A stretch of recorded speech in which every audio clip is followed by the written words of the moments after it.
Hi everybody, today let's talk about comparing fractions. The first thing you have to know when you're comparing two fractions is you can only compare them if the wholes are the same size. Each whole must be equal in size in order for you to compare the fractions. So let's get started. The first example I have here is 2/3 and 2/6. And we need to compare these. Well, the one thing that really stands out to me is that they both have the same numerator of 2. When the numerators are the same, I know it's the same number of parts. And what I know about denominators is they tell me how big the pieces are in the whole. In this one on the left, the 2/3, I think of a pizza split into just 3 pieces, and I know those must be some pretty big pieces. And I think about the same pizza split into 6 pieces, and I know that those parts or those pieces are much smaller than the pizza that's cut into 3. So I know I have 2 of each kind of pizza. And so what I can see here is that 2/3 is actually larger because 2 of those pieces would be much larger. So I know that 2/3 is greater than 2/6 because the pieces are bigger. Let's look at another example. In this example, I immediately noticed that the denominators were the same. So that means each fraction has the same number of parts. So imagine 2 pizzas. They're both split into 5 equal parts. So then I think about 4 of those pieces or 3 of those pieces. And I know that 4 is more. So 4/5 is greater than 3/5. Now let's look at this example. In this one, I can see that the numerators aren't the same and the denominators aren't the same. So I can't compare based on size. But I'm thinking about a fraction I know a lot about, and that's 1/2. That's a benchmark fraction. It's easy for me to picture. In 3/8, I know that half of 8 parts would be 4/8. So I can see that 3/8 is smaller than a half. So then I look over here at this one. If it has 14 parts, I know that half of them would be 7/14, and the 8 is a little bit larger than that. So if 3/8 is smaller than a half and 8/14 is larger than a half, I know that 3/8 is less than 8/14. I'm just using a fraction I know a lot about. Let's look at another type of situation. They don't have the same numerator, they don't have the same denominator, and by looking at them, they both seem like they're more than 1/2. So what I'm going to do in this situation is I'm going to try to draw a bar model.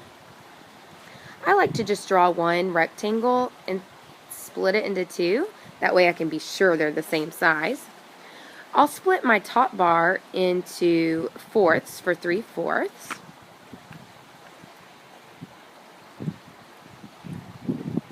And I'll split my bottom model into 8ths for 5/8. Now all I have to do is shade in the fractions to figure out which one's larger. First I'll shade in 3/4. And now 5/8.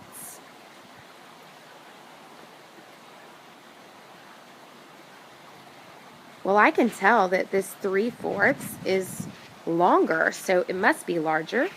So now I know that 3/4 is greater than 5/8. Let's look at this same problem, and let me show you how to use a number line to solve it. I can draw 2 identical number lines. They have to be the same length. I'll split my top one into fourths for 3/4, and my bottom one into eighths for 5/8. And then I'll just simply find those fractions on the number line. 1, 2, 3, so this is 3/4, and 1, 2, 3, 4, 5, this is 5/8. Again, I can clearly see that 3/4 is a larger distance than 5/8, so I know that 3/4 is greater than 5/8. Now let's use these same two fractions so I can show you how we cross multiply fractions to check, to compare them. Some people call it the butterfly method. Okay, so we'll get started by first I'm looking at this 3 and 8 from the opposite fractions. Oops. Okay, 3 times 8 is 24. So I'll write that right up here by the top number. And then I'm going to look next at the 5 and the 4. 5 times 4 is 20.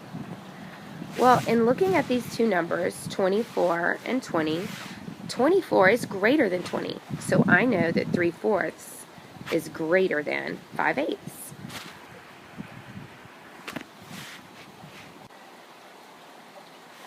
Another way I want to show you to compare fractions is finding a pattern. If you're noticing a pattern from numerator to numerator and denominator to denominator, and it's the same pattern, they just might be equivalent. Let's look here. 1 times what equals 2? Well, I know that 1 times 2 equals 2. 3 times what equals 6? I know that 3 times 2 equals 6. Since the same rule applies to the numerators and the denominators, I know that these fractions are equivalent. They're the exact same size. And if I used any of my other strategies, I would find that yes, in fact, they're equivalent fractions. Let's look at another one. Do you notice a pattern? Numerator to numerator and denominator to denominator? Well, I know that 4 divided by 4 equals 1.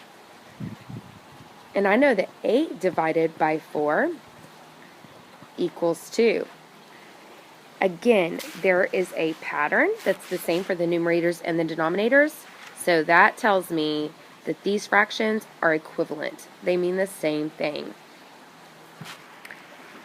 That is all of the comparing fractions for today. Try some on your own.